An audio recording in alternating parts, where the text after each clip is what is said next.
আল্লাহ তাআলার তাসবিহ পাঠ করতে হবে বিজয় দিবসে। ফাসাব্বিহ, আল্লাহ তাআলার তাসবিহ পাঠ করতে হবে। বিহামদি, আল্লাহ তাআলার প্রশংসা করতে হবে, আল্লাহ তাআলার তারিফ করতে হবে। কারণ বিজয় এবং স্বাধীনতা দেওয়ার মালিক কে? ফাসাব্বিহ বিহামদি রাব্বিকা, ওগো আমার হাবিব, বিজয় দিবসে আমি আল্লাহর তাসবিহ পাঠ করুন এবং আমি আল্লাহর প্রশংসা করুন, আমি আল্লাহর তারিফ করুন, আমি আল্লাহর হামদ গুণগান করুন। ওয়াস্তাগফিরহু, এরপরে আবার করণীয় কি? আল্লাহ তাআলা বলতেছেন ইস্তেগফার করতে হবে, আমি আল্লাহর দরবারে তওবা করতে হবে, আমি আল্লাহর দরবারে ইস্তেগফার করতে হবে।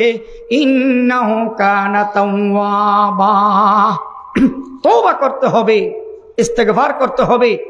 যুদ্ধের সময় কোনো ভুল ত্রুটি হয়ে গেল কিনা, বিচ্যুতি হয়ে গেল কিনা, কোনো দুর্বলতা হয়ে গেল কিনা অজান্তে ভুলে, এই জন্য ইস্তেগফার করতে হবে। কার কাছে? আল্লাহর কাছে। ও মুসলমান, বিজয় দিবসে রাসূল করিম সাল্লাল্লাহু আলাইহি ওয়াসাল্লাম 8 রাকাত নফল নামাজ আদায় করেছিলেন। বলেন সুবহানাল্লাহ। এই নামাজগুলোকে বলা হয় সলাতুল ফাতহ, বিজয় দিবস, বিজয়ের নামাজ, নফল নামাজ। 4 নিয়তে 8 রাকাত, 2 রাকাত 2 রাকাত করে 8 রাকাত হোক, অথবা 4 রাকাত করে 2 নিয়তে 8 রাকাত হোক। আল্লাহর রাসূল সাল্লাল্লাহু আলাইহি ওয়াসাল্লাম মক্কা বিজয়ের দিন 8 রাকাত সলাতুল ফাতহ, বিজয়ের নামাজ আদায় করেছিলেন।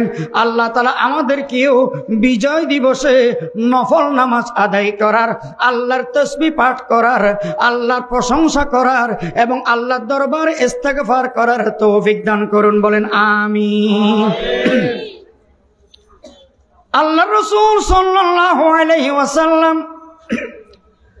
কাফেরদের অত্যাচার সহ্য করতে না পেরে আল্লাহর হুকুমে যখন মাতৃভূমি মক্কা ছেড়ে চলে যাচ্ছিলেন, তখন বারবার পিছনের দিকে তাকায়, মক্কা শরীফের দিকে তাকায় আর বলে, ও মক্কা, আমি তোমাকে ভালোবাসি, আমি তোমাকে ছেড়ে যেতে চাই না, কিন্তু জালেমদের অত্যাচার, নির্যাতন, নিপীড়ন সহ্য করতে না পেরে আমার বাধ্য হয়ে চলে যেতে হচ্ছে মক্কা।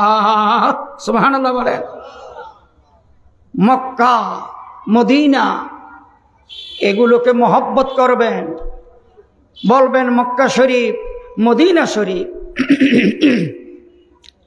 মক্কা বিজয়ের দিন রাসূল করিম সাল্লাল্লাহু আলাইহি ওয়াসাল্লাম সাহাবায়ে কেরামদেরকে নিয়ে যখন বিজয় করলেন মক্কা শরীফ, মক্কা বিজয় হয়ে গেল।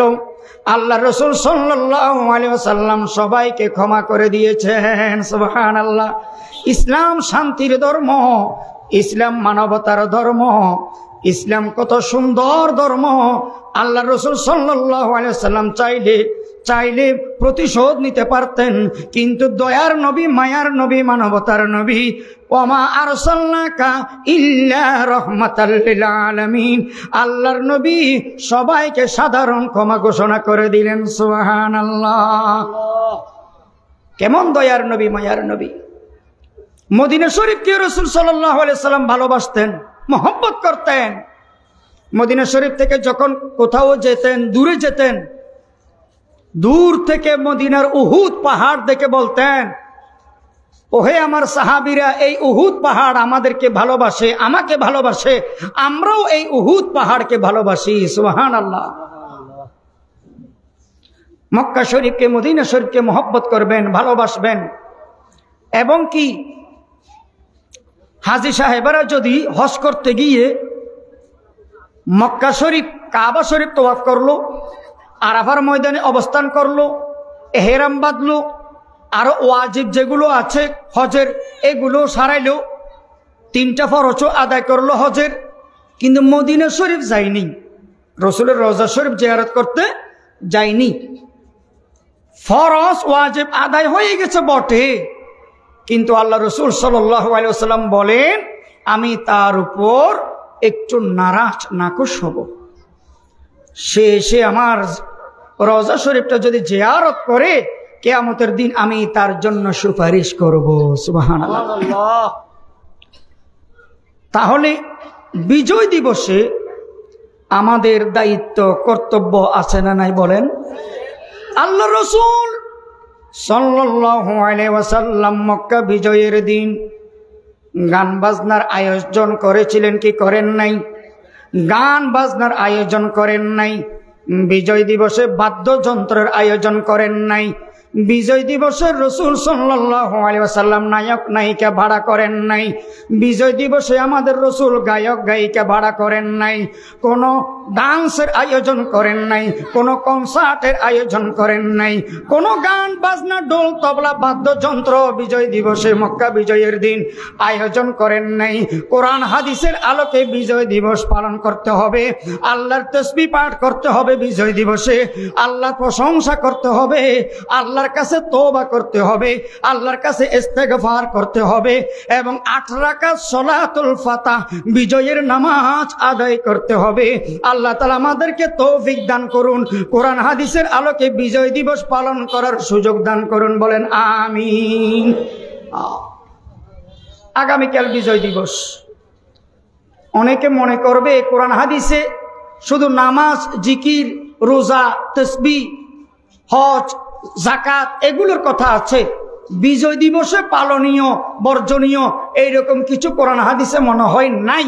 অনেকে এইরকম হীনমন মানসিকতা এইরকম চিন্তা ভাবনা করে, অথচ কোরআন হাদিসে স্পষ্ট বিজয় দিবসে করণীয়, স্বাধীনতা দিবসে করণীয় আছে না নাই? মাতৃভূমিকেও মহব্বত করবেন। মাতৃভূমিকে মহব্বত করা ঈমানের অংশ, ঈমানদারের আলামত, ঈমানদারের লক্ষণ। রাসূলের মাতৃভূমি ছিল মক্কা শরীফ। আল্লাহ রাসূল মক্কা শরীফকে, মাতৃভূমিকে মহব্বত করেছেন কি করেন নাই?